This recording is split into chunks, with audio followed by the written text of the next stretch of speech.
Alors, on était au chapitre Dalet, verset Aleph. Donc, dans Shemot, Dalet? Shemot, chapitre Dalet, Passouk Aleph. Alors, Chapitre 4. Ouais. voilà. Bien. Ça va, c'est bon? Petit capellet là-bas? Il y a ce qu'il faut là-haut. Hein? Alors, on attend notre ami.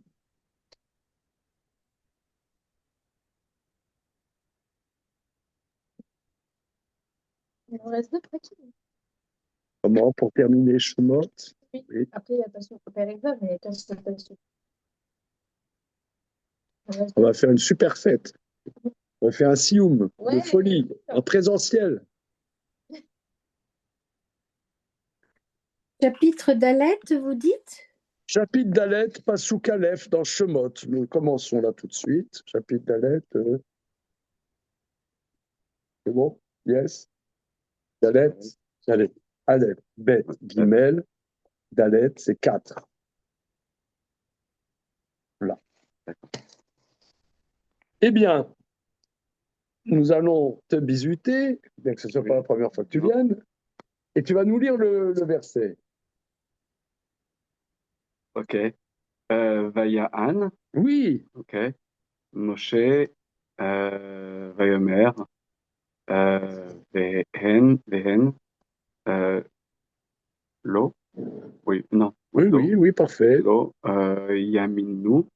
Li. Velo. Yishmoa. Non. Ishmeu. Yishmeu. Bekoli. Bekole. Bekoli. Ki Yamrou. Lo. Nira. Elecha.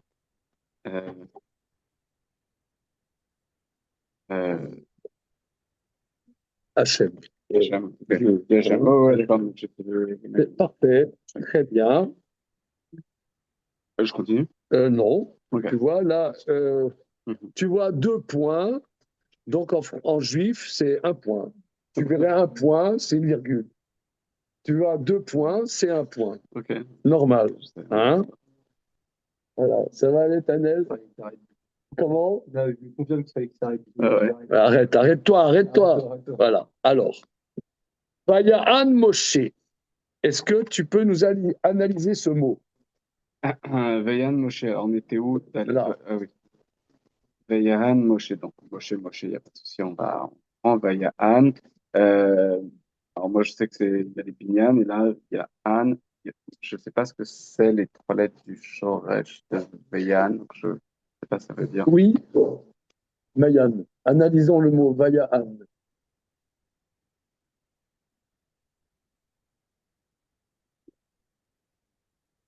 Je connais la traduction, mais je ne connais pas le Shoresh. Ah, alors, ce qui m'intéresse là, c'est trouver la racine du mot. Alors, effectivement, il y a 3 lettres, mais la 3e lettre n'est pas présente. La racine, c'est ano. Ano, aïn, nun, e. Aïn, nun, e. Qui veut dire répondre. La note, c'est une réponse. La note, c'est répondre. Ou bien lever la voix. Par exemple, une réclamation. Ouais, tu as une réclamation sur ta note de Freebox. Ouais. Alors, tu vas réclamer, c'est une ta'ana. Hein, ta'ana. Alors là, Vaya'an. Le et, donc futur. Au futur, le et est défectif. Donc, Ya'an, ça veut dire il répondra. Avec le bas, il répondit. Hein? Ano, ça veut dire répondre. Ya'an, il répondra. Ya'an, il répondra. avec le vav conversif, ça veut dire il répondit. C'est-à-dire le vav transforme le futur en passé. Oui. J'avais- Ah, très très bien. Alors là, ça c'est un, comment dire, c'est un des best-of de notre étude d'hébreu biblique. C'est que si tu parles comme ça dans la rue à Tel Aviv, on appelle le SAMU. On dit, qu'est-ce qu'il a celui-là? C'est OK, mais ça c'est une caractéristique que nous voyons depuis la première séance, c'est que dans l'hébreu biblique, il y a deux manières de dire le passé. Soit le vrai passé, par exemple ici, Moshe Ana, Ayin Nun et avec deux kamats. Moshe répondait, Ana, il a répondu. Il a répondu. Mais Vaya An, c'est le passé simple. Il y a le futur avec le vav conversible. Alors maintenant, pourquoi le vav convertit le futur en passé? Et de la même manière, un passé avec le vav devient un futur. Ça a les deux fonctions inverses en même temps. Oui. Oui, la semaine dernière, on a dit. Vea Martha, par exemple, Vea Martha, tu diras Vea Martha. Amartha, c'est tu as dit. Amartha, Amartha, ça veut dire tu as dit. On a vu. Dans l'hébreu biblique, tu mets un vav, ça veut dire tu diras. Maintenant, pourquoi le vav a la fonction de transformer un passé en futur et un futur en passé? Mesdames les zoomeuses, vous pouvez jouer. Vous connaissez ça, le vav conversif, hein? C'est la semaine dernière. Hein? Alors,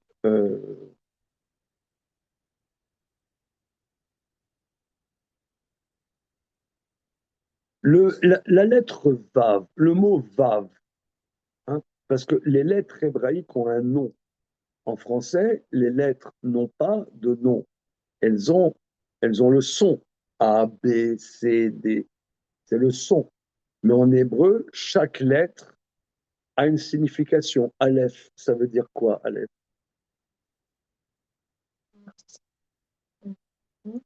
Comment? Le taureau. Le taureau. Le taureau. Pourquoi le taureau? Pas les Pourquoi? cornes du taureau. Ça ressemblait pas aux cornes d'un taureau, un truc comme ça à la base. Ah, ça c'est peut-être dans les hiéroglyphes. Non, c'est possible. Hein. C'est la Mais alors, il y a dans notre- le chiffre 1, Aleph. Ah, mais c'est Aleph, ça mille. veut dire Aleph, apprendre. Aleph, Comment? ça veut dire apprendre.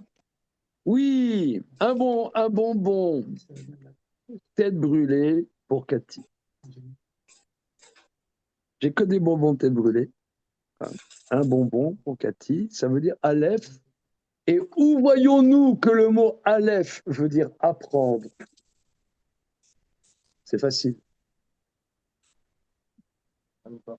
Comment? Aloupa. Ulpan. Alors regardez, chaque séance du jeudi soir, je répète au début, l'hébreu est la langue que vous connaissez. On a tous, enfin, dans la communauté des bribes, Ulpan. Tu connais le mot Ulpan, n'est-ce pas? Je savais pas que c'était. Et c'est vrai, apprendre. C'est le lieu où on apprend. C'est une expression du Talmud, hein, le mot Ulpan. Ça a été repris après pour les cours d'hébreu. Mais le mot Ulpan, on voit ça, c'est une école. Ulpan, c'est une école. C'est là où on apprend. On peut dire qu'Aleph, c'est le forage alors. Aleph. Aleph, ça veut dire apprendre. C'est le forage du mot. Ouais. Oui. Le bet, la deuxième lettre bet, c'est quoi? Ça, c'est hyper fastoche. Quoi? La maison. La maison. Une maison. D'ailleurs, c'est que le Talmud dit, c'est pour ça que la Torah commence par la lettre bet, parce que la Torah, elle donne une assise au monde. La Torah commence par quelque chose d'assis, de construit. Et la Gemara dit que le monde commence par la lettre bet, qui est la première lettre du mot bracha, bénédiction, parce que la bénédiction, c'est quelque chose qui est positif, construit. Voilà. Gimel, ça veut dire donner, Gmilo Trasadim, etc. Maintenant, la lettre Vav, qu'est-ce que c'est Vav? Entre, C'est comment? entre Vav, deux, Vav, c'est un, euh, euh, une c'est une, conjonction, non, oui, non, mais je parle, que veut dire le mot Vav? C'est Un un crochet. crochet. C'est un crochet. Ouais, c'est un crochet. Vav, c'est un crochet, c'est quelque chose qui accroche. Voilà, c'est une barre parce que dans le tabernacle, il y avait deux accros comme ça, avec un comme ça, et on mettait vavé à amoudim, on mettait des crochets pour tenir les barres. Vavé à amoudim. Vav, c'est un crochet. Alors, le vav relie le haut avec le bas, relie le passé avec le futur et le futur avec le passé. Je ne sais pas aller plus loin que ça. Hein. Je ne sais pas aller plus loin. On va continuer. Donc, on reprend. Vayan Moshe, donc Dieu a dit à Moïse, voilà, tu vas voir les enfants d'Israël, tu vas leur dire que ils écouteront ta voix. Toi, les anciens d'Israël, vous allez voir le roi d'Égypte, etc. Et moi, je sais qu'il ne vous laissera pas partir comme ça, mais j'enverrai tous mes prodiges et je donnerai la grâce de ce peuple aux yeux des Égyptiens, et chaque femme hébreu demandera à sa voisine des objets en argent, des objets en or, des manteaux, etc. Et vous viderez l'Égypte. Vayan Moshe, Moshe répondit. Vayomer, monsieur Jérôme. Vayomer, donc là c'est le verbe conversif avec Yomer, qui est donc il dira. Donc, Très bien. Et il dit. Il dit. VN, elle, donc elle, au pluriel. VN. Oui. Ah, c'est excellent. Mais ça ne veut pas dire ça ici. Non, mais c'est très bien. Hein. Tu as des bases quand même. Hein. Tu as des bases d'hébreu. C'est pas mal.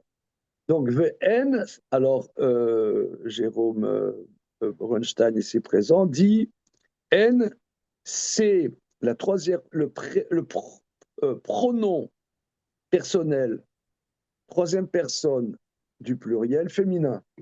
L-E, 2-L-E-S. Mais ça ne veut pas dire ça ici. Ça veut dire VN, et voici lo yaminuli. Comment? Lo yaminuli, ça veut dire? Ouais, Yaminou. Alors, les amines croire. Et Yaminou, c'est une. Deux secondes que. Donc, Yaminou, la fin nous, c'est nous. Le Yud, c'est il au Pluriel. futur. Au futur. Donc, du coup, ils ne nous. Non. Oui. Ils ne nous croiront? Non. Non, je dis n'importe quoi. Il ne nous croira pas. Quoi. Voilà. Okay. That's it. Loyaminou, en vérité, ici, c'est pas nous, hein. C'est ils. Ils ne croiront pas moi. J'irai leur dire, voilà, Dieu m'a dit ça. VN, voici. Lo yaminou, lo, non. Yaminou, ils ne croiront pas en moi. En moi, oui. Voilà. C'est le futur. Yaminou, hein. Alors, le mot, toi, tu as traduit par croire. Hein, par croire. La racine est facile, c'est quoi? Amen. Amen. Ça veut dire quoi? Comment? Ça vient de Emouna. Enfin, je sais que c'est un vote aussi. Amen, ça veut dire quel melech. Oui, non, mais on parle simple, là. Vous avez raison. Amen, c'est quel meler neman. Mais la racine du mot Aleph, même, Nun, Emouna, mais Comment? La croyance, la Je foi. certifie, c'est je certifie. Vous savez pas ce que je cherche. Vous voyez en face de vous quelqu'un qui cherche quelque chose, mais qu'est-ce qu'il cherche? Alors, On cherche le mot Amen. Amen, Aleph, Men, Mem, Nun, Sophit. Alors, vous dites de concert, avec raison, que c'est le mot Emouna, d'accord? Qui veut dire la croyance. Mais je vous dis, mais encore. Mais encore. Parce que, en vérité, c'est La un sens. confiance, C'est la confiance, La mais certification, si vous voulez, quelque part, c'est un sens dérivé. Le sens, si vous voulez, les racines hébraïques, je vais dire un gros mot. J'aime bien la langue française et je me gargarise des grands mots français. C'est polysémantique. Hein, excusez-moi. Ça me... je me suis fait plaisir une seconde. Ça veut dire que les racines hébraïques ont plusieurs sens. Il y a un sens premier, un sens plus dérivé, plus concret, un sens plus concret, très simple, et un sens moins concret. Ce que je cherche, c'est le sens le plus basique du mot Aleph, Mem, Nun, Sophit. Mi, même nous, Non, avec Aleph, Mem, Nun. C'est Ouman, l'ouvrier. L'ouvrier. Un ouvrier. Un Ouman, c'est un ouvrier. Les Amen et Yadav, l'Amen et Yadav, c'est euh, euh, habituer sa main à faire quelque chose. Par exemple, comment s'entraîner. Voilà. La Menet Yadav, merci beaucoup. C'est s'entraîner. La Menet Yadav, s'entraîner à prendre la chose en main. Alors, c'est pour ça que tu as traduit, Jérôme, bien, Yaminou, ils ne croiront pas, mais il y a, Cathy a traduit par avoir confiance. Il y a une différence entre la croyance et la confiance. Bitachon, la confiance. Et Emouna, ce serait la foi.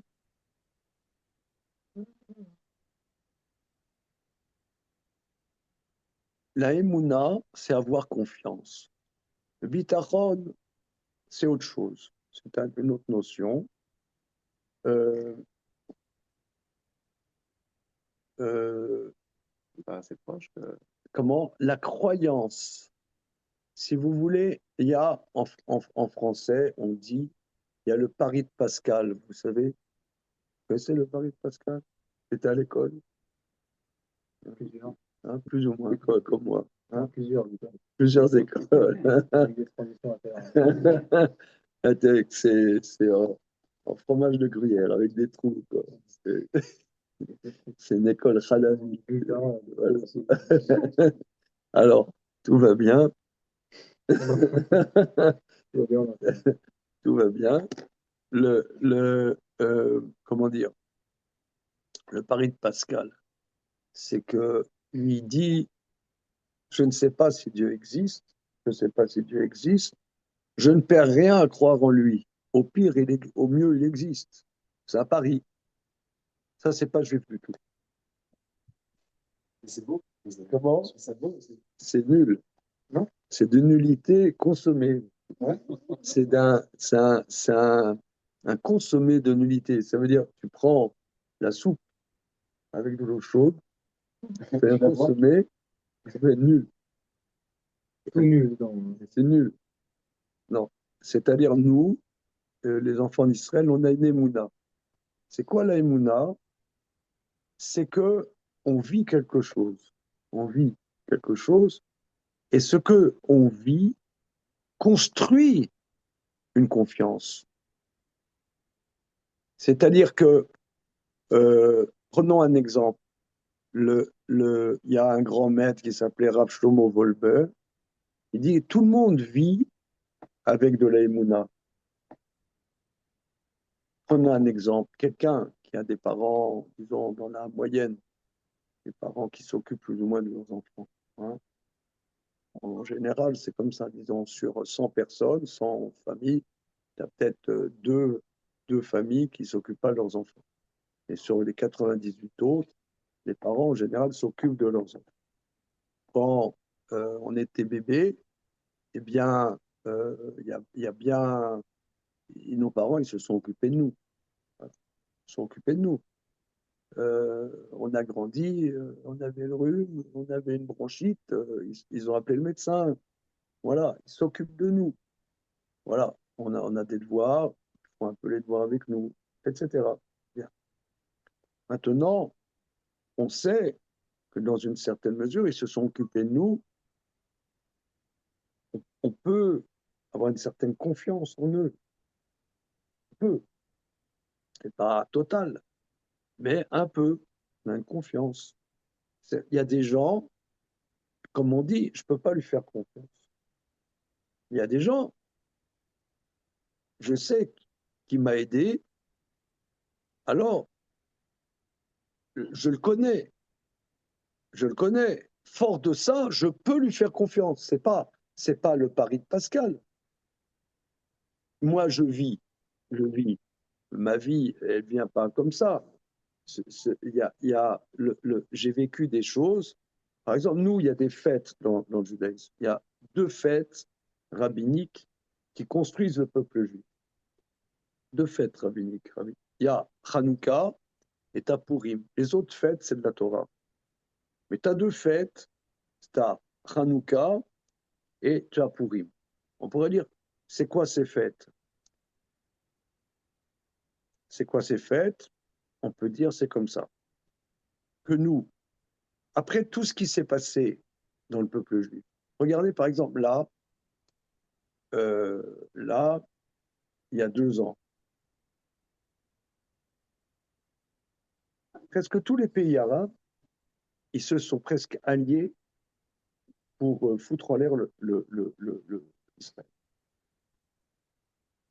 Tu as l'Iran, tu as le Hezbollah, tu as le Hamas, avec le Qatar qui est derrière, et machin, et bidule. Tu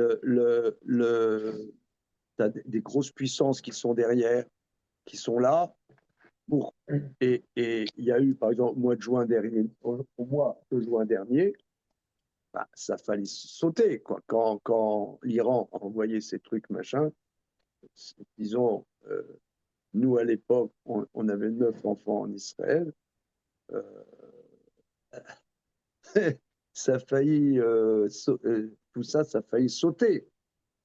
Qu'avec tout ces choses répétées, qu'en juif, on soit encore vivant, on soit là, on est vivant, on est là, on est là, on est là, on vit. Ben, c'est impressionnant quand même. Il y a eu 6 millions de juifs qui ont été massacrés il y a X années. Il y a des gens très méchants, ils ont voulu qu'il n'y en ait plus sur Terre. Et même tellement, ils ont voulu faire un musée à Prague d'un peuple qui n'existe plus. Tu sais ça? Oui, parce que Prague, le quartier juif de Prague a été préservé par les nazis. Shalom. Le quartier juif de Prague a été préservé. Il n'a pas été rasé. Pourquoi les nazis, ils ont gardé le quartier juif de Prague? Parce qu'ils ont voulu faire un musée d'un peuple qui n'existe plus.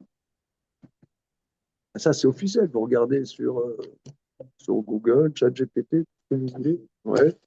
Ça, c'est bon. Or, on est là encore. On est vivant. Ça, c'est pourri. Autre chose. Hanouka. La Torah, ça a été donné au Sinaï, grosso modo, il y a 3300 ans. 3300 ans. On est allé dans un peuple, on est allé dans un autre peuple, on est allé à Babylone. on est allé en Espagne, on est allé en Allemagne, on est allé on ne sait pas où. On s'est baladé à droite, on s'est baladé à gauche. Il y en a, ils ont failli se convertir au christianisme. Il y en a, sont devenus communistes. Il y en a, ils sont devenus je ne sais pas quoi, et machin. Et après tout ça, ce soir, on étudie la Torah ensemble. Pas normal. Non, c'est pas normal. Pas normal. Après tout ce qui s'est passé. Au niveau collectif, au niveau même individuel, il n'y avait aucune raison qu'on se retrouve là avec, en étudiant ce que nos aïeux ont étudié et continuer à le faire. On pourrait faire complètement autre chose. Et on le fait. Et pas seulement ça, mais on sait de quoi ça parle. Ça veut dire, c'est pas, par exemple, comme, disons, que nous, on soit des Bretons. Les Bretons. Et nous, les Bretons, on veut devenir des druides. Comment on va faire? Est-ce qu'il y a sur Terre des gens qui vont nous enseigner précisément comment on peut être des druides? Léo? Je pense pas. Je pense pas que ça existe. Je pense pas que ça existe. Eh bien, là, sur Terre, tu as des milliers de personnes qui savent qu'est-ce que c'est être juif. Or, nous, on a commencé à l'époque des druides. Il y a des milliers d'années. C'est pas normal qu'on sache, on sait précisément. Regardez tous ces livres-là. Enfin, parce qu'on sait précisément qu'est-ce que c'est. On sait que ce que c'est être juif. C'est pas, on va faire de l'archéologie, qu'est-ce que c'est. Non, on sait ce que c'est. On sait. On est dedans, on vit. C'est pas normal. Ça, c'est Hanouka. Mais quand tu vis ça, par exemple, tu as des gens qui disent je suis en Ouest, je suis, j'ai pas le moral. Maintenant, déjà, je sais pas, j'ai pas la caméra. Pourquoi t'as pas la caméra? Il était j'avais pas à t'avoir quand tu fais Eh ben là, vas-y, je te fais le clown, si tu veux.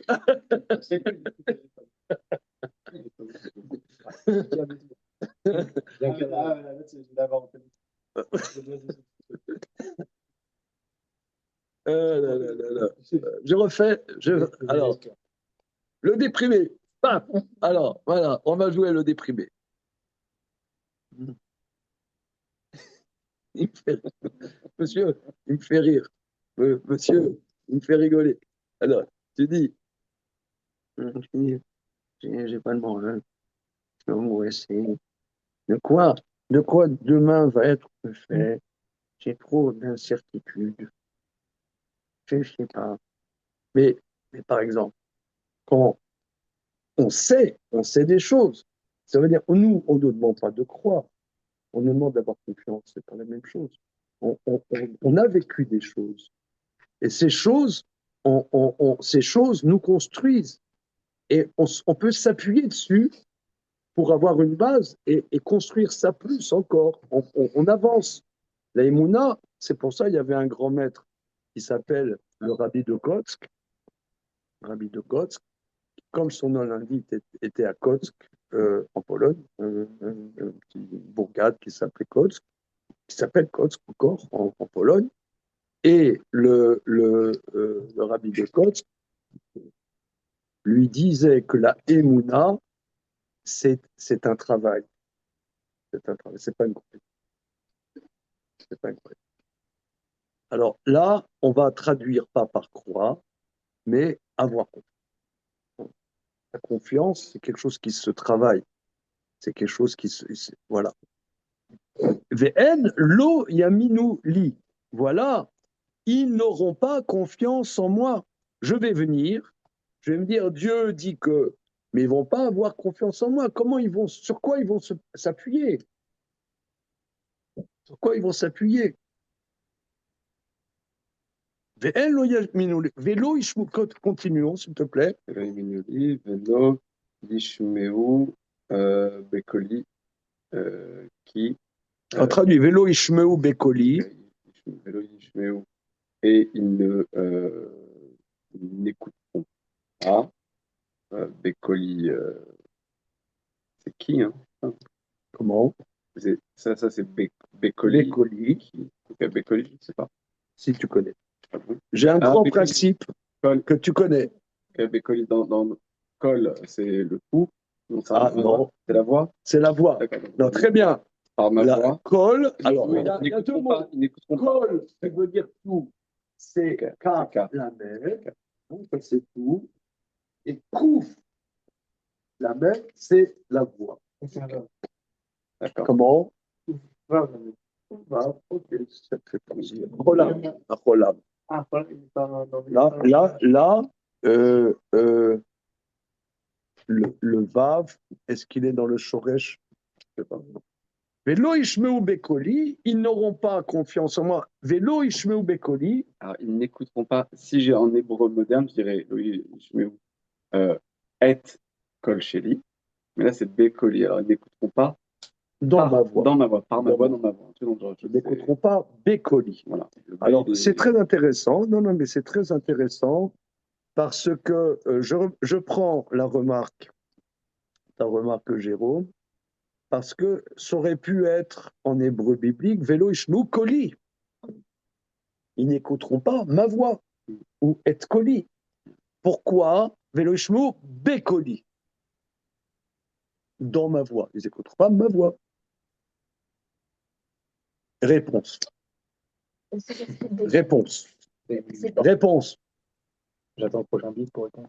Réponse. c'est parce qu'il bégaye. Une Comment? C'est parce qu'il bégaye.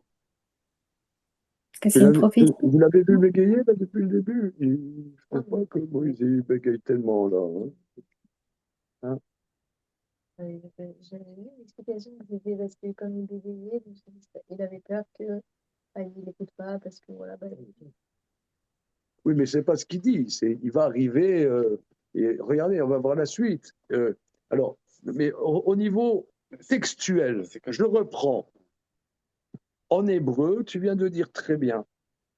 Encore une fois, Velo Ishmeu Koli. Ils n'écouteront pas ma voix. Ou bien toi tu dis Velo Ishmeu et Koli. Or, le verset dit Velo Ishmeu Bekoli. C'est la voix qui permet d'entendre, c'est pas la voix qui est entendue. C'est-à-dire, c'est la voix qui est l'instrument de la possibilité d'entendre quelque chose. Voilà, très bien. Vous voyez la nuance? Do you see the nuance? T'as vu la nuance? C'est encore dans des démos, moi. Comment? Ouais, Non, je reprends ce que tu dis. Un bonbon pour Jérôme. Si, un bonbon, j'insiste. Je cherche un bonbon. Alors, je reprends. Velo Ishmeu Bekoli. Si on dit ils n'entendront pas ma voix, Velo Ishmeu Koli, ça veut dire qu'ils sont sourds. Ils sont sourds.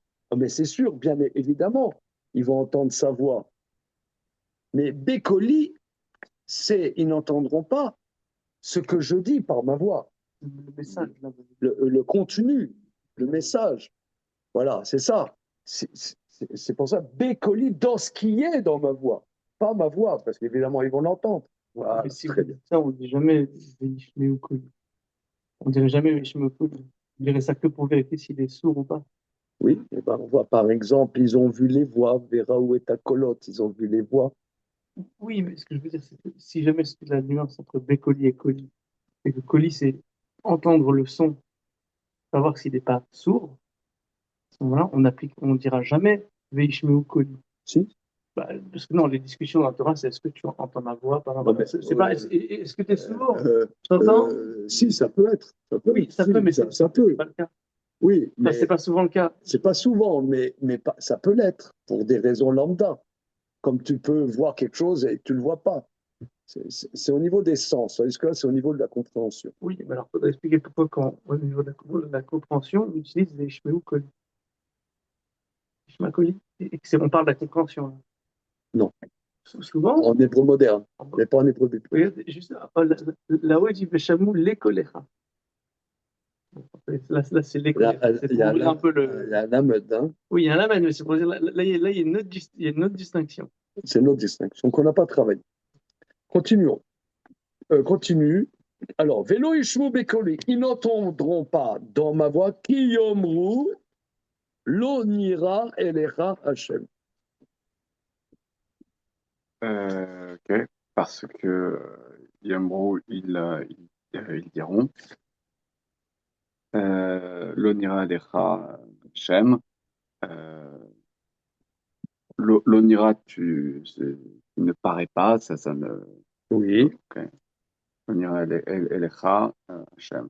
J'ai du mal à voir précisément le sens, mais Quel est le sujet? Quel est le verbe? Nira, c'est le verbe. Quel est le sujet? l'onira, c'est Moshe? Non. Non. C'est Dieu ne s'est pas montré à toi. Ah, là, ok. Lo Nira Elecha Hashem. Ils diront, Dieu ne s'est pas révélé à toi. Voilà, tu arrives, il y a un mec, même il a peut-être à l'air vénérable, il te dit, Dieu m'a dit que... par exemple, dans le Shulchan Aruch, il y a un halakha. Quelqu'un il dit qu'il est le Mashiach, c'est un signe de folie. Par exemple, pour donner, par exemple, quelqu'un qui divorce, pour donner un acte de divorce, il faut qu'il soit saint d'esprit. S'il a des signes précis de troubles mentaux, il est inapte à donner un acte de divorce, un get. Signe précis de trouble mental, s'il dit je suis le Mashiach. Comme on dit, il se prend pour le Messie, tu vois, il ne peut pas donner de get. Sa femme, elle va au tribunal, il dit messieurs les raves, je ne peux plus vivre avec mon mari, il se prend pour le Messie. Alors là c'est mal barré, parce que c'est un signe de déséquilibre mental, sérieux. Alors, donc, je recentre. Je recentre. Là, il y a Moïse, il va venir, les enfants d'Israël, et dit Dieu m'a parlé. Voilà, ils disent tout ça. Il dit comment tu veux qu'il me croie? Alors, Mayan, verset suivant, s'il vous plaît. Et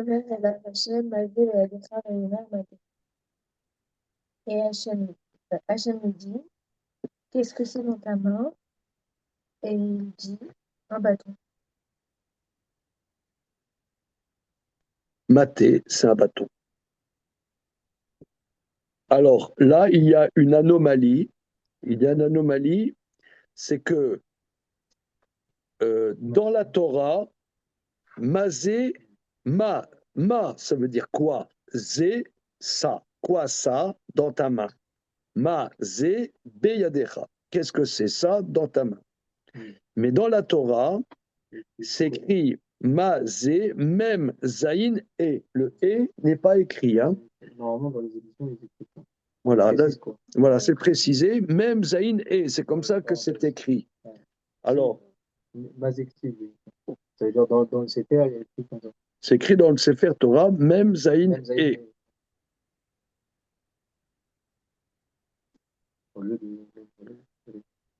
Alors, Rashi explique, parce que quelle est la nuance? Regardons le commentaire de Rashi sur le verset sur le verset, pardon, oui, sur le verset bête, oui.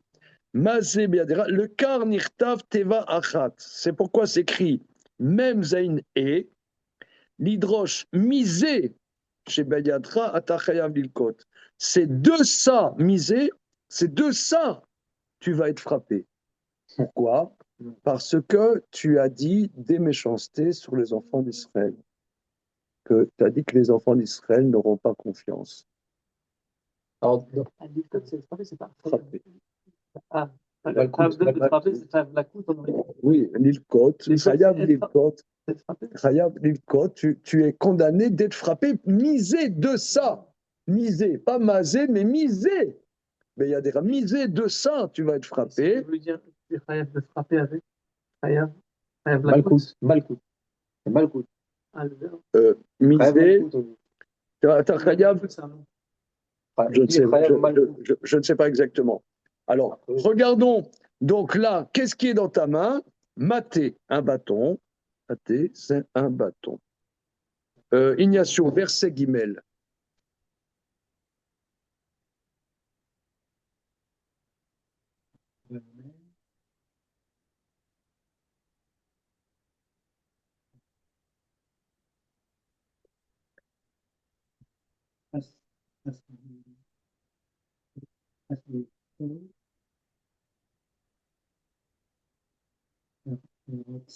Artsa,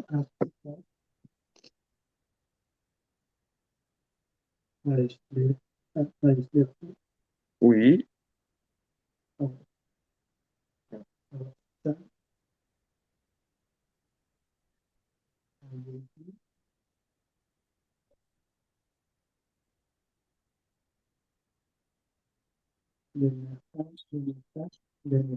Le Nachash,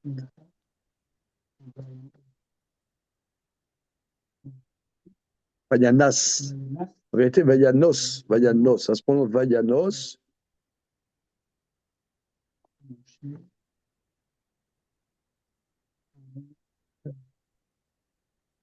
Mipanav.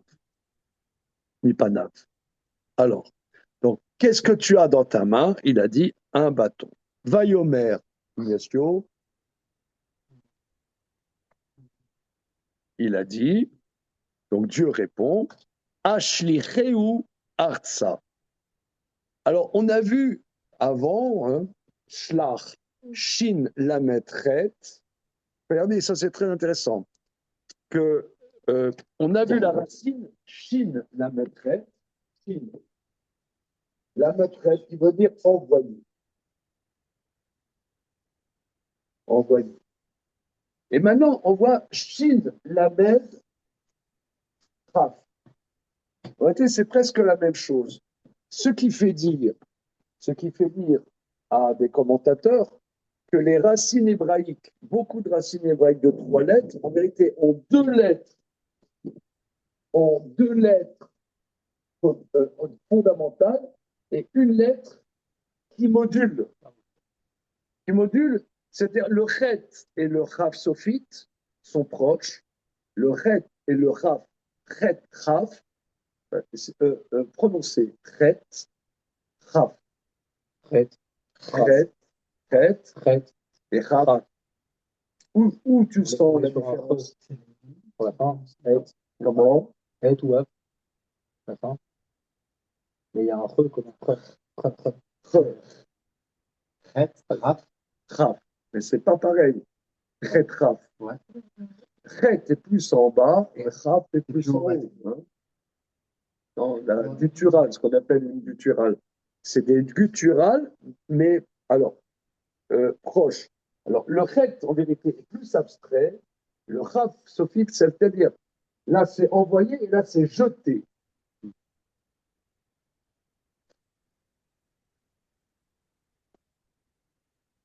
Hein? Là, c'est envoyé et là, c'est jeté. C'est jette. Donc, vayomer, ashliche, ou, c'est le suffixe, ashlir auto. Ashlir auto. Jette-le, quoi? Le bâton. Hein? Donc, tu vois, ashlir, c'est jette, c'est l'impératif. Oui, tashlir. Oui. C'est tashlir, c'est jeter.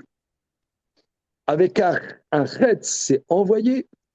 Si vous voulez, c'est le même mouvement. L'un, c'est j'envoie et l'autre, je jette. C'est le même mouvement avec une nuance. Ashlicheu artsa. Ça veut dire quoi, Ignacio? Par terre. Analysons le mot. Eretz. Eretz.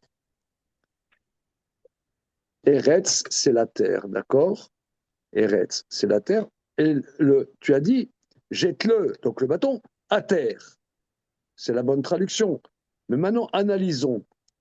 Quelle est normalement la direction? C'est l'Amed. Ashlicheu, l'Aretz.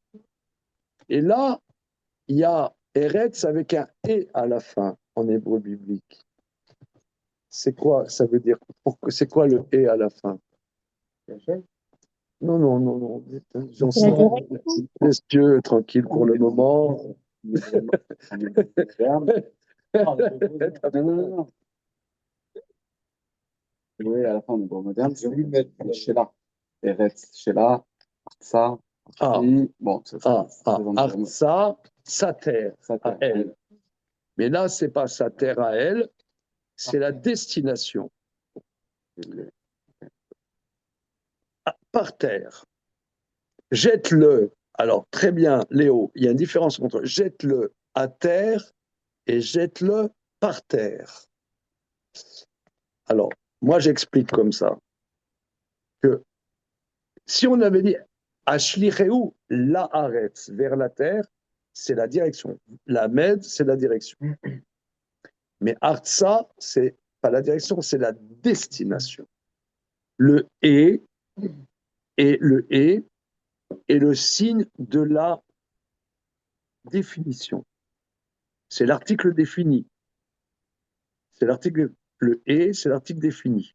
On dit que Olamazé, le monde dans lequel nous sommes, a été créé avec la lettre E. Pourquoi? Parce que nous sommes dans un monde, le monde que nous vivons ici sur Terre, est un monde précis. C'est un monde précis. C'est-à-dire que ça, c'est un stylo noir, ça, c'est un stylo bleu. Il ne faut pas tout mélanger. Pas mélanger les torchons et les serviettes. On est dans un monde de définition. Voilà. Un monde défini. Donc, jette-le, Artsa, Eretz, mais sur la terre. Le et, c'est la destination et pas la direction. Voilà. C'est intéressant parce que si on dit le V, mais on dit c'est Dalet Yud. Dalet, c'est l'extension de Stas, et Yud, c'est l'intensité spirituelle. Bon, c'est une autre explication dans le V. Parce qu'on dit Béhé, Ibaram. Ibaram. Dans Bereshit. Oui, bon, évidemment, les lettres hébraïques, oui, c'est très beau. Énorme. Voilà. OK. Donc, le et, c'est la définition. C'est donc la destination. Donc, Vayomer Ashlicheu Artsa, Vayashlicheu Artsa. Donc là, maintenant, Dieu lui a dit fais-le. Yashlicheu, il jettera, avec le verbe conversif, il l'a jeté. Hein.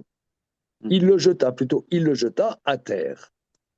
Vayehi le Nachash, il devint Nachash. Ignacio, Nachash, c'est un serpent. Alors, Nachash, le mot Nachash, me semble-t-il que c'est une onomatopée. On dit un onomatopée ou une onomatopée? Mais comme la dernière fois, on s'est trompé sur Imolé, que madame, Imolé, ça ne veut pas dire que brûler. Bah, faut vérifier. Parce que Cathy, tu es en ligne là? On dit une onomatopée ou un onomatopée? Moi, je dirais une. Moi, je dirais une aussi. Une aussi, ouais. Ouais, on vote. Une, ouais. Alors, on va aller pour une onomatopée. Donc, le nachash, c'était avec le serpent, il fait nachash. Les nachesh, c'est les nachesh, c'est-à-dire des formules, des abracadabra, tu vois. Les magiciens, ils font des formules, c'est des mots comme ça qu'on ne comprend pas, tu vois. Un nachash, les nachesh. Et il devient un serpent. Alors, pourquoi Rachi explique? Parce que le serpent, c'est le premier qui a fait de la médisance. Il a dit oui, mais pourquoi Dieu vous a dit de ne pas manger du fruit de cet arbre? Parce qu'il ne veut pas un concurrent. Et c'est lui, il a mangé de ce fruit, il est devenu éternel. Il ne veut pas que vous en mangez pour que vous. Il n'y a que lui qui est éternel. Il a raconté des salades. Et donc, il a fait beaucoup de mal avec cette médisance. Et là, les commentateurs disent, donc rapporté par Rachi, qu'il a dit une médisance sur les enfants d'Israël, que les enfants d'Israël n'auraient pas confiance en lui. Or, les enfants d'Israël, structurellement, il y a une grande dimension de confiance dans les enfants d'Israël. Et là, il a dit quelque chose de négatif sur les enfants d'Israël. Ça, c'est quelque chose de particulier, parce que ça va être lui, celui qui va s'occuper de manière, comme on avait dit dans plusieurs séances, le berger par excellence, celui qui est vraiment proche des enfants d'Israël, il va se défoncer pour les enfants d'Israël, il va donner corps et âme pour les enfants d'Israël. Et là, quand même, au début, il est critique par rapport aux enfants d'Israël. Mais on voit que d'après Rachid, il y a le misé, parce qu'il a été rachout sur les Israël, il a suspecté. Et on rajoute là le Nachash parce qu'il a fait la Shonara. Donc c'est le bâton dans ces deux formes, il rappelle la faute de Moshe. C'est intéressant, quand il va dans la forme bateau, il va se faire frapper. Et Nachash parce qu'il a dit la Shonara. Voilà, ouais, il y a deux. Mais après, si on continue de Rachid, il est rachout. Le bâton, c'est juste qu'il a suspecté. Il a Chachad Beksherim, et ça, c'est quelque chose. Alors, vous savez que le Lachonara, C'est quoi, Rachoud? Chachut suspecté. Il a suspecté qu'ils ne vont pas avoir confiance en lui. Alors, le Lachonara est quelque chose de très particulier. Il y a un grand maître, il y a environ 150 ans, qui s'appelle Rav Israël Meir Kagan, a écrit un grand livre sur le sujet qui s'appelle Chafetz Chaim. Après, ce monsieur, comme ce livre a bouleversé complètement le peuple juif positivement, ils l'ont appelé le Chafetz Chaim. Parce qu'on dit, il y a un verset dans Télim qui dit Mi Aish et Chafetz Chaim, qui est l'homme qui désire la vie, celui qui fait attention à ce qu'il dit. Alors c'est vrai que traditionnellement, on dit que c'est très très négatif de dire de la médisance. Ouais, t'as vu celui-là, quel connard, wesh. Ouais, alors ça, c'est pas bien vu dans notre tradition. Ouais, ouais. Bon. Alors, on comprend pas très très bien qu'est-ce qui est très grave là-dedans. Hein, très grave. Alors, c'est tellement grave, tellement précis, que l'Agmara, dans le traité Zvachim, dit que à Yom Kippour, donc un jour par an, le grand prêtre, il rentre dans le Saint des Saints. Et il amène dans le Saint des Saints, il amène de l'encens. Cet encens qui brûle, qui pose à l'intérieur du Saint des Saints, fait expiation d'une faute. Quelle faute? La médisance. Je pourrais dire, attends, on fait pire que ça. Je sais pas, il y a des pédophiles, il y a des, je sais pas, ouais, donc il y a pire, non? Hein, je sais pas, aujourd'hui on dirait, qu'est-ce qu'il y a? La violence faite aux femmes, la pédophilie, j'en passe, c'est des meilleurs. Ouais. Alors, les sages, ils disent, à Yom Kippour, le summum de Yom Kippour, expiation sur la médisance. Alors ça, c'est un truc de dingue. Tout le monde est concerné. Hein? Tout le monde est concerné. Alors, les commentateurs expliquent. Pourquoi? Parce que tous les jours, on apporte des sacrifices expiatoires au temple. Quand il y a le temple de Jérusalem, tous les jours. Pourquoi? C'est un seul jour. Parce que on n'arrive pas à s'en sortir les 364 autres jours de l'année. Ça ne sert à rien de faire l'expiation puisque ça ne va pas marcher. Donc, un jour, on essaie. Un jour, on essaie. Alors, qu'est-ce qu'il y a de tellement grave? Qu'est-ce qu'il y a de tellement grave dans le Lachonara? Ça, franchement, on sent qu'on peut faire du mal. Des fois, tu vois, on peut faire du mal. On dit, ouais, un tel, quel flemmard, quel connard. Après, ça t'imprime. Tu peux tuer quelqu'un en disant ça, ouais, celui-là, celle-là. Mais bon, qu'est-ce qui est tellement grave? Donc, franchement, Ryan, sauvez-nous. Non, mais il faut pas.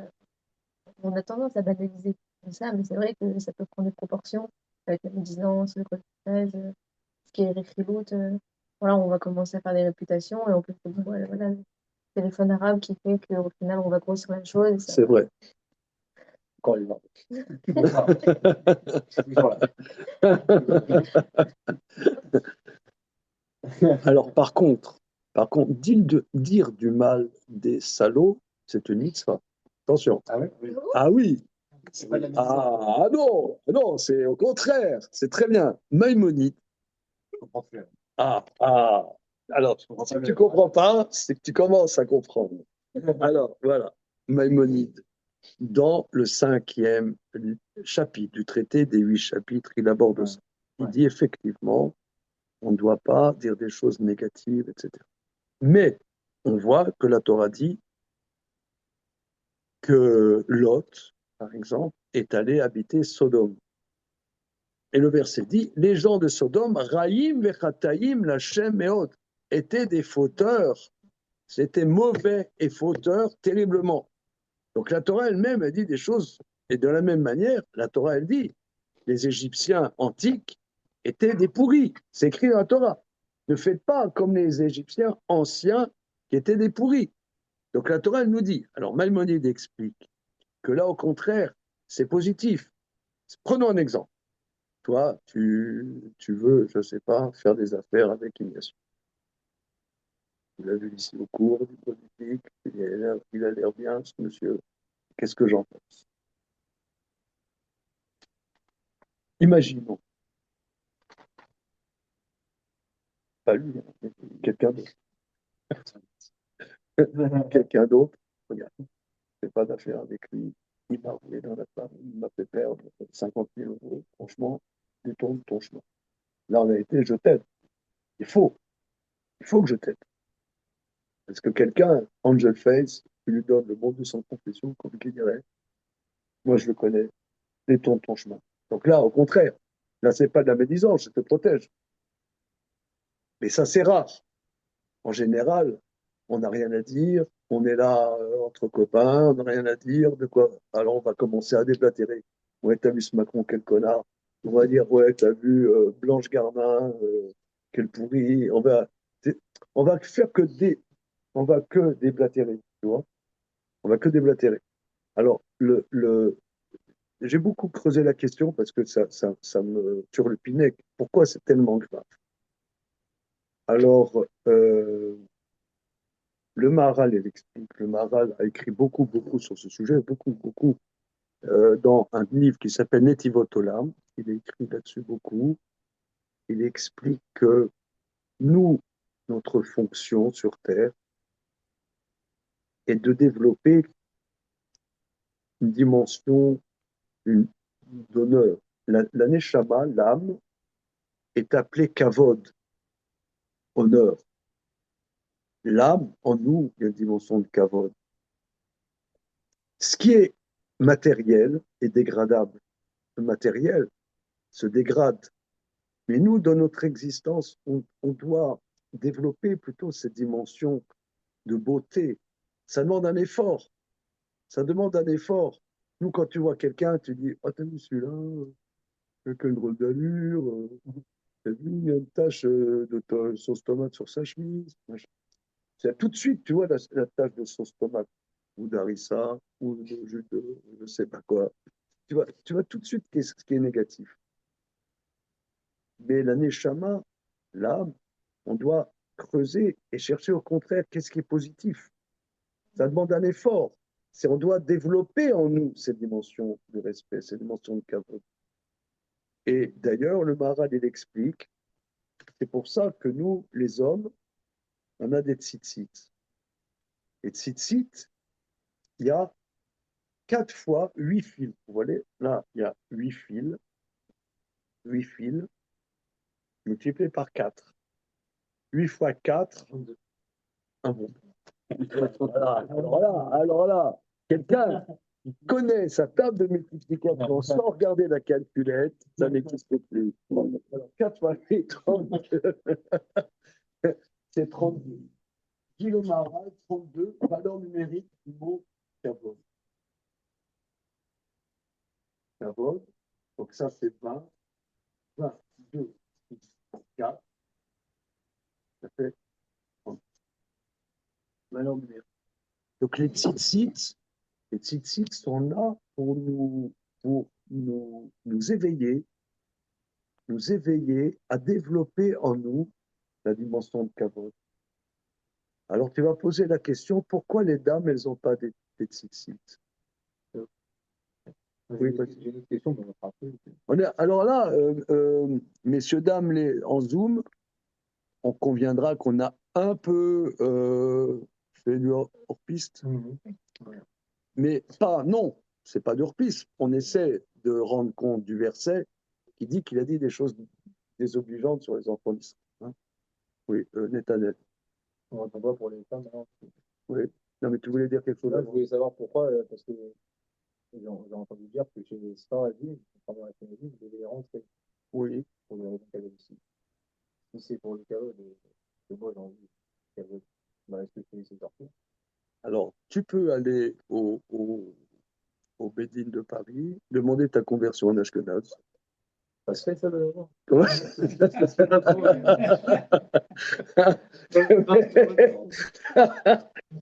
Tu peux. Mais là, ça prend des années. Non,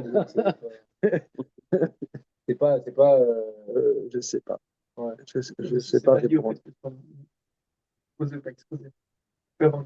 Non, mais Voilà. le fait que moi c'est sorti, ça m'aide à rester content de ça, quoi. C'est comme sortir, avoir la kippa. C'est des choses qui te font prendre inconsciemment conscience. Oui, ça fait prendre conscience de quelque chose. C'est très matériel. Maintenant, pourquoi le minag séfarade est de ne pas les montrer? Je ne sais pas.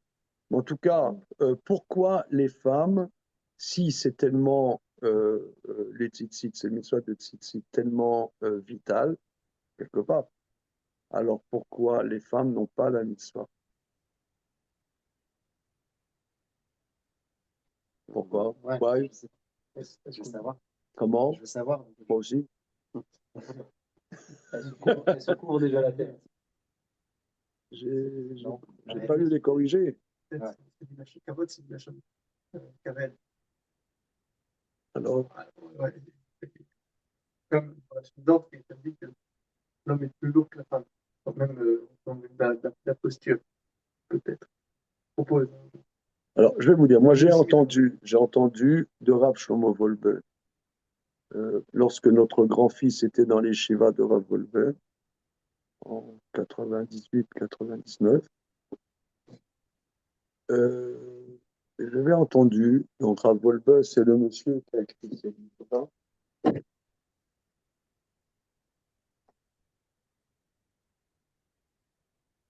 qui est décédé, je ne sais pas exactement, vers 2008, 2009, 2008, environ. Il a entendu, il dit que les femmes, évidemment, sur un panel de femmes, tu as 100 femmes, tu en as une qui va pas être comme j'ai dit, comme je vais dire, hein. Pas de tout pour faire un mot. Mais il a entendu que les femmes ont plus, par exemple, beaucoup plus de perception de la pudeur. Sont plus de la pudeur, plus, par exemple, les femmes, les habits, la base de l'habit, c'est justement, c'est comme les talits, c'est le kavod. Quand l'homme s'est senti nu, il a mis des vêtements pour justement que je ne suis pas un animal. Donc, c'est pour ça que les femmes, pour elles, les habits, c'est beaucoup un investissement très, très important que des fois un homme ne comprend pas vraiment. Parce que la femme a une relation au kavod naturellement, évidemment, comme j'ai dit, sur un panel de population, tu peux avoir des femmes qui s'en foutent complètement. Mais, grosso modo, comme Kadosh Baruch a créé les femmes, elles ont une perception du kavod innée, et je l'ai entendu, Rav Wolbe dit, parce qu'elles, fondamentalement, elles amènent la neshama dans le monde, elles amènent les enfants Pour elle, la perception de l'âme est déjà beaucoup plus proche que l'homme. Que l'homme, pour lui, c'est un labeur beaucoup plus fort. C'est pour ça qu'il a besoin de cette mitzvah de tzitzit pour se réveiller, à développer cette dimension. Alors, donc c'est tout un travail. Et l'Agmara dit, donc j'ai écrit un livre là-dessus, hein, pour ceux qui ont lu mes œuvres. Et je vais le montrer.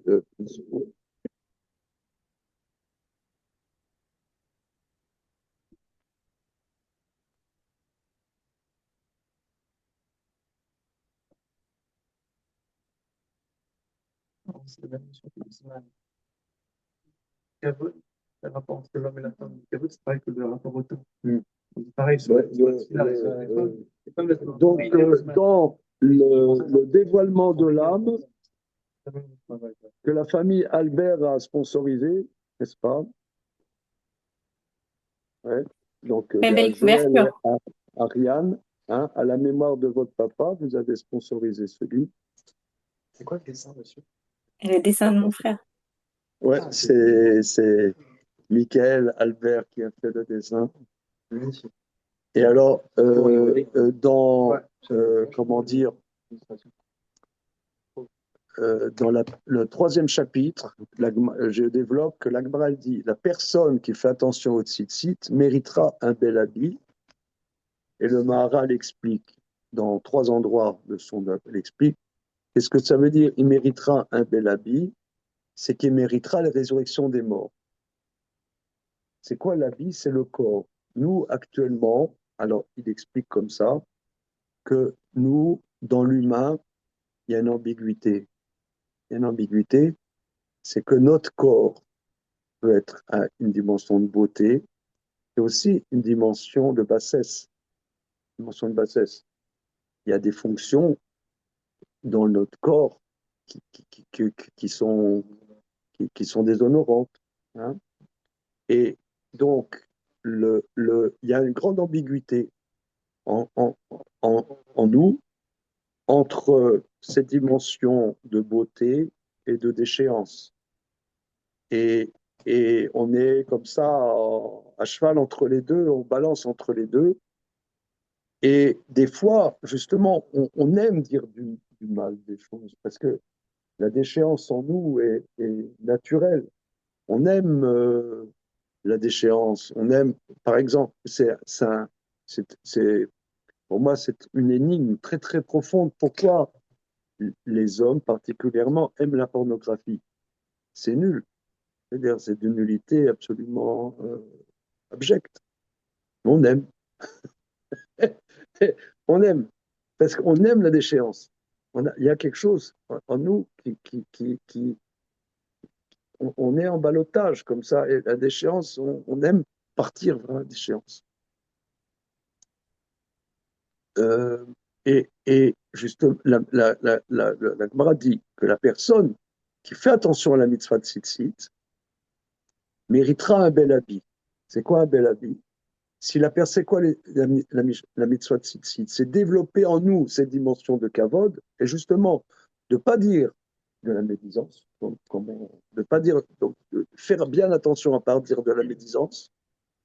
Eh bien, cette personne méritera que sa corporalité à la résurrection des morts ne sera pas du tout d'échéance. Il n'y aura plus aucune déchéance à la résurrection des morts. Le corps, il n'y aura plus de dimension de déchéance, de bassesse dans la corporalité. C'est ça la résurrection des morts, que l'âme se réunifiera avec le corps et dans une telle union avec le corps que le corps ne sera plus du tout dans la dimension de déchéance. C'est ça la résurrection des morts. Comme ça, le Maharal de Prague explique. Donc là, on a dit un petit peu quelques éléments pour voir l'importance structurelle, en vérité, de dire des choses, nous on dit, des choses un peu, tu vois, un peu, des fois on se fait l'intéressant, oui, mais les futilités, souvent en disant des choses négatives, tu vois, on dit, je ne sais pas, par exemple, pour se donner l'air intéressant, on dit, t'as vu ce film? Ouais, bof, tu vois, si, t'as vu ce... Ouais, il y a quelque chose que tout le monde aime. Ouais, il y a, je sais pas, oui, c'est surfait. Ouais, c'est surfait, tu vois. Si tu donnes l'air, en disant quelque chose de négatif, tu donnes l'air important, tu vois. En vérité, gratos, pour rien. C'est ça le serpent, en vérité. Il a rien gagné à casser la baraque, à abîmer les choses. On abîme, pas tu. Bon, voilà, quelques éléments. On va essayer de continuer. Alors, Oui. plusieurs fois dans la Torah, même, on parle de Bereshit et maintenant aussi, dans les départements. On parle ça m'a toujours perturbé en fait. J'ai peur de mal comprendre, mais en gros, on dit qu'il y avait un habit similaire pour Madame Marichon, il s'est trompé avec le chef, etc. Et il y a Noir aussi, enfin, les filles du Noir, etc. Et enfin, j'imagine le truc, mais est-ce que c'est un rapport avec ce qu'on a dit là, un corps digne et plus d'indignité? Alors, Plus concrètement, quoi. Pour parler plus matériel. qu'est-ce que ça veut dire avant? Adam et Ève étaient nus et n'avaient pas honte. Hein, Voilà. ils n'avaient pas honte. Ouais. Alors, les commentateurs expliquent qu'effectivement, la corporalité à l'époque n'était pas dans la dimension de bassesse. Donc c'est ce dont vous parliez. Voilà, un peu. Non, Voilà, c'est ça. Ok, on va essayer de continuer. Donc, Vayehi le Nachash est devenu un serpent. Donc, Rashi explique, rapporte l'explication, parce que là, il a dit quelque chose de désobligeant. Ensuite, Vayanos Moshe Mipanav. Vayanos, alors, ça veut dire fuir. Hein, fuir. Il a fui Moshe Mipanav devant lui, devant le serpent. Voilà. Verset d'Alet, David. Oui. Les Nachash. Ouais, Vaï Nachash. Quoi c'est Vaï les Nachash? Il sera pour Nachash. Il devint Vaïe Nachash. Ouais. Pourquoi les Nachash? Je ne sais pas. Oui, vous comprenez la question. Vaïe le Nachash. Il devint Vaïe Nachash. Il devint serpent. C'est vers le serpent. Donc Vers le serpent. c'est une transformation, quoi. Ça montre un chemin à faire Vers. de devenir le serpent. Puis on dirait qu'il n'est pas vraiment devenu serpent. Hein, on dirait qu'il Il n'est pas devenu serpent comme ça. Il y a eu un. Non, c'est une transformation. C'est une transformation. Vaïe le Nachash. Ah, oui, alors je reprends. Il se transforma. Voilà. Il se transforma en serpent. Ok. C'est pas qu'il devint serpent, il se transforma en serpent. Hein. C'est une bonne traduction, c'est très bien. Oui. Encore un passage dans le privé. Comme il y avait la question tout à l'heure, vous avez dit Vayanos, ça se prononce. Comment on peut faire la différence? C'est souvent la question. Ah oui, ça alors je suis incapable. Je sais par expérience que ça se prononce Vayanos. Il y a d'autres mots comme ça. À côté, là. Oui, mais des fois, tu as deux kamas à côté, et c'est pas systématique. Et des fois, c'est le premier que tu prononces haut, des fois, c'est le deuxième. Je sais que ça se prononce Vayanos. Mais il y a d'autres mots. Oui. Ah oui. Os, oui. Il n'y a pas de. Si, il y a des règles que j'ignore. D'accord. J'ignore ces règles. Il y a des règles, c'est sûr. Alors, David, verset d'Alet. Vayomer Hashem Moshe, Shlach Yadecha, Yadcha, pardon, Ve'echoz Biznavo, Vaishlach Yado, Vayachazek bo, Vahi Lemate Bechapo. Hashem dit à Moshe, envoie ta main, et il attrapa par sa queue, et il envoya sa main, et il l'attrapa, et il fut vers un bâton. Alors, pour reprendre l'explication de Jérôme, il se transforma en bâton. Bechapo, dans sa paume. Sa paume, Kaf, c'est la paume. Alors, on a dit tout à l'heure que les lettres hébraïques signifient des choses. La lettre Kaf, c'est une paume. Hein? Hein? Kaf, c'est une paume. C'est très simple. C'est une paume. Voilà. Alors, encore une fois, Vayomer Hashem el Moshe, Dieu dit à Moshe, Shlar yadcha ve'echoz biznavo. Tant yadra. Alors, yad, des fois ça veut dire le bras, et des fois ça veut dire la main. Tends ta main, ve'echoz biznavo, et saisis biznavo, sa queue. Zanav, c'est la queue. Et saisit sa queue. Vaishlar yado, il tendit sa main, vayechezek bo. Alors, il y a une anomalie, parce que veros biznavo saisit, et là, il prie. C'est pas la même chose. Encore une fois. Shlar yadra, tend ta main, veros biznavo, saisit, eros, ochez, c'est saisi. Hein, saisit sa queue. Vaishlar yado, il tendit sa main, vayechazek bo, et il prie fortement. Donc on sent qu'il le saisit fortement, ça veut dire le serpent, il bouge, quoi. Hein? En tout cas, c'est une différence entre Echoz et chazek. l'action. Mais peut-être que Moshe, c'est lui qui sert trop fort. Alors Hachem lui dit, serre, enfin, prends. Moshe, il sert. Comme le bâton. Oui, alors Rashi, et c'est très intéressant qu'il dit qu'il relève l'anomalie, que Dieu lui dit saisis et vayechazek. C'est pas le même mot. Rashi dit ça veut dire la même chose, mais c'est pas tout à fait la même chose. C'est-à-dire c'est saisir fortement. C'est saisir fortement. Vailleuil le maté et il se transforma pour Vailleuil le avec le lamed, il se transforma en bâton dans sa paume.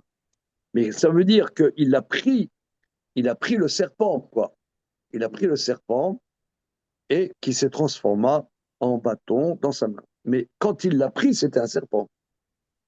Une fois qu'il a repris, là, à ce moment-là, il s'est transformé.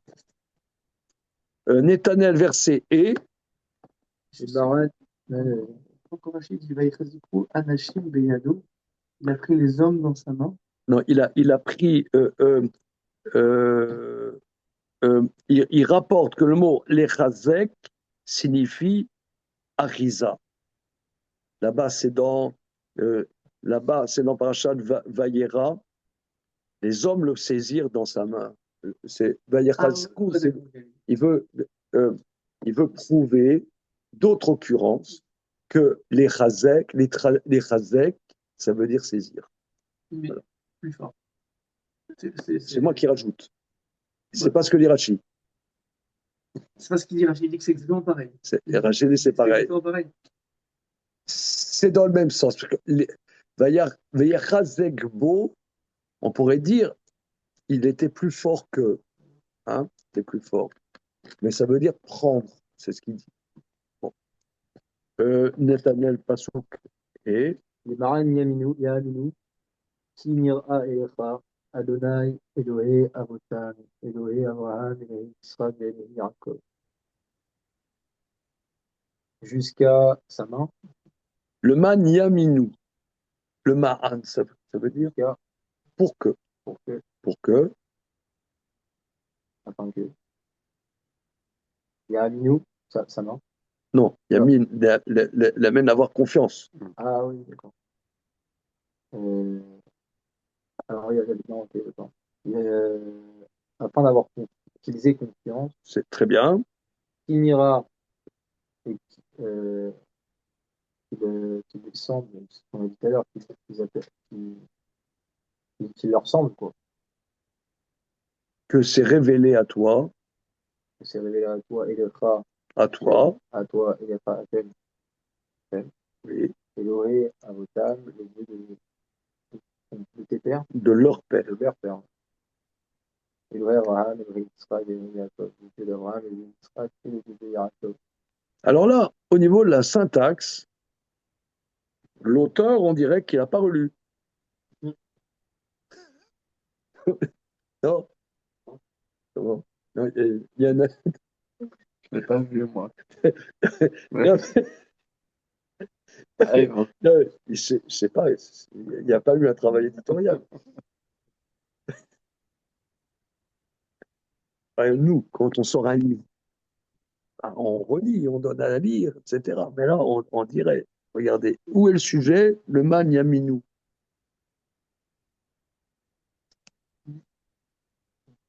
Afin qu'il croit en lui. Ou afin- Et nous, Je reprends le verset d'année. Donc là, Moïse, il a dit, ils vont pas me croire, ils vont pas avoir confiance en moi, etc. Mais regardez le niveau même spirituel incroyable. D'un côté, on voit que Moshe, il a été choisi parce que il a une personnalité. Il n'est pas un béni oui-oui. Il discute avec Dieu. Hein. On voit, il discute avec Dieu. Et toc, il discute avec Dieu. Il a été choisi parce qu'il discute avec Dieu. Et toc, il prend des coups avec ça. Alors, ok. Donc, il dit, regarde-moi, ils vont pas avoir confiance en moi.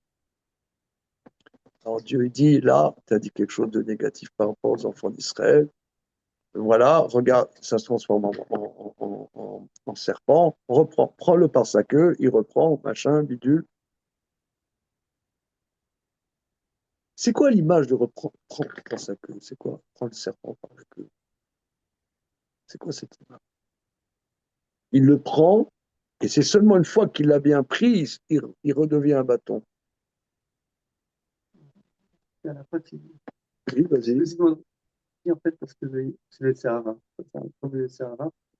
Il dit que il a l'air très fort. Mais en fait, quand on le prend par la queue, il est, comment dire, il est inoffensif. À ce moment-là, il se transforme. C'est-à-dire que ça peut faire peur, mais en prenant par la queue, il y a un moment donné, le Serava, on peut le prendre par son côté le plus faible et il devient inoffensif. Ah, d'accord.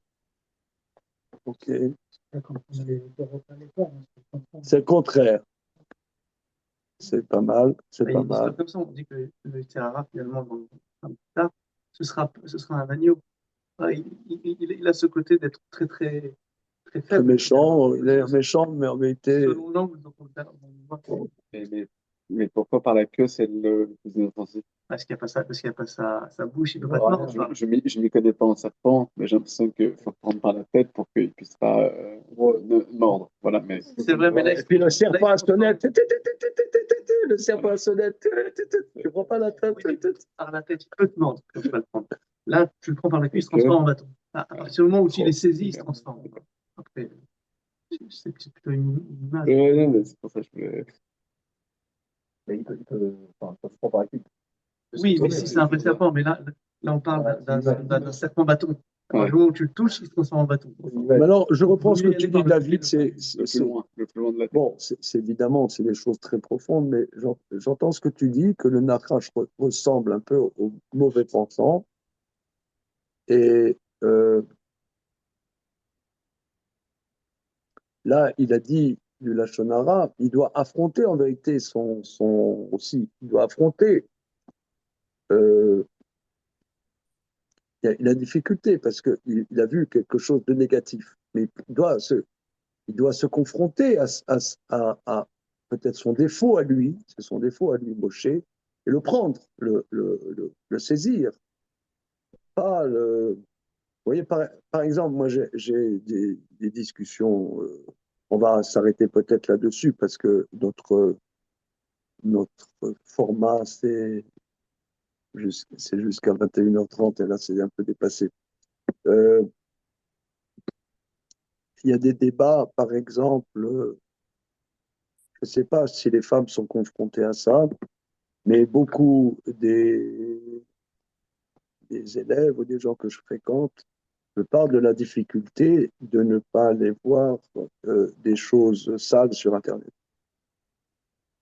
C'est un problème que beaucoup se posent et que je discute avec plusieurs qui me disent ces difficultés, qui ne sont pas d'aujourd'hui, hein, c'est depuis que ça a commencé Internet. Moi, j'étais étonné de ça, que on a une propension d'aller voir des choses idiotes sur Internet. Alors, il y a des filtres. Il y a des filtres. Mais j'ai discuté hier avec quelqu'un sur ce sujet. Hier, quelqu'un, pour être précis, ce n'était pas hier, c'était avant-hier. Il y a quelqu'un qui travaillait sur des filtres. Il m'a demandé qu'est-ce que j'en pensais. Parce qu'avec l'intelligence artificielle, ils font des filtres très, très, très, très développés, beaucoup plus développés que ce qui était avant. Et lui, il développe une application comme ça, machin, qu'est-ce que j'en pense?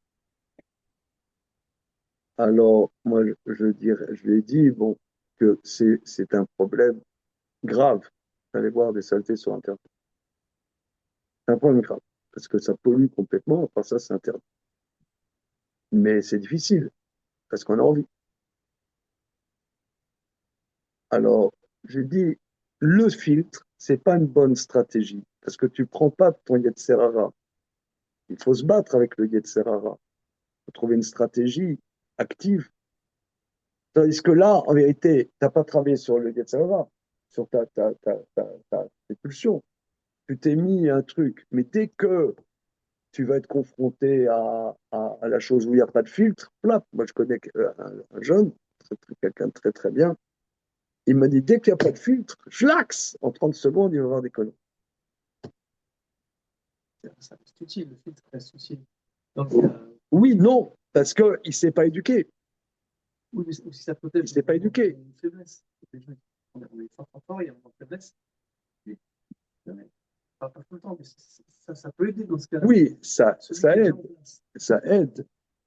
Je ne sais pas, parce que mesdames, je ne sais pas, c'est les dames, elles ont cette folie masculine. Comment? Pas du tout. Mais ça dépend ce que je fais par bêtise sur Internet. Il y a scroller, il y a la pornographie. Il n'y a pas que la pornographie qui est néfaste. Oui, il y a pas de temps. Il y a la perte de temps.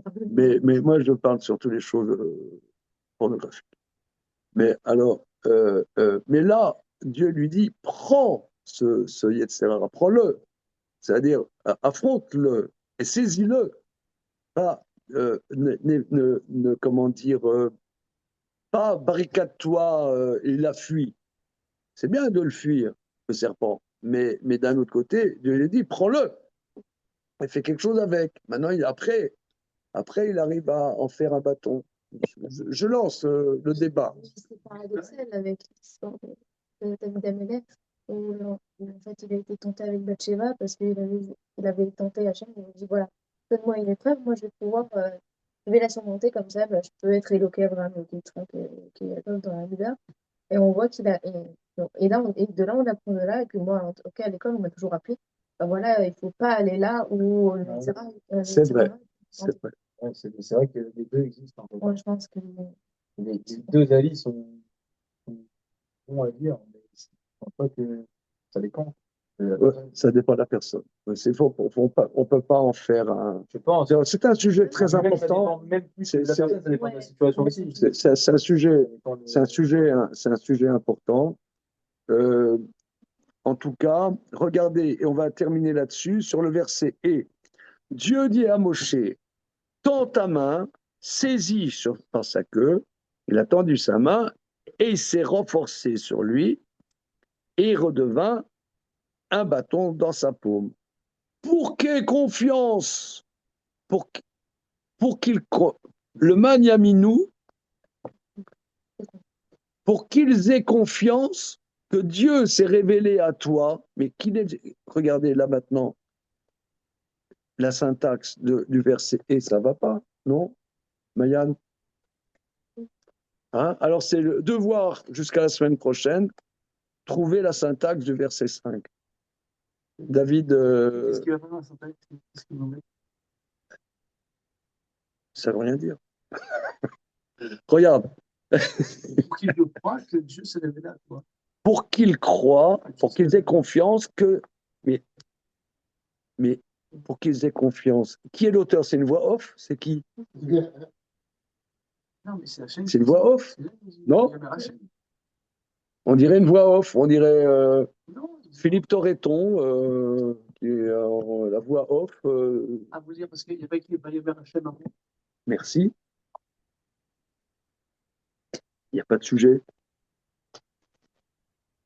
Et on peut pas, ça peut pas être la prolongation de la phrase d'avant. Essaye, vas-y. C'est pour ça qu'il Vayemer Hachem en phase.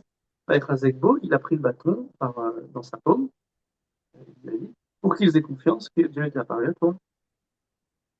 Et Vaishlar Yado Vechazakbo, C'est là l'emphase, c'est là le la bug. partie action. Ouais, Ah, t'es d'accord qu'il y a un bug? oui, si. Mais il n'y a pas toujours. J'ai jamais vu ça. C'est unique au monde. Ok, on s'arrête là-dessus. Devoir de vacances, non pas de vacances de mars, pour la semaine prochaine. Vous me trouvez une explication sur la syntaxe du verset 5. C'est bon? Shabbat shalom. Shaoul. Merci les amis.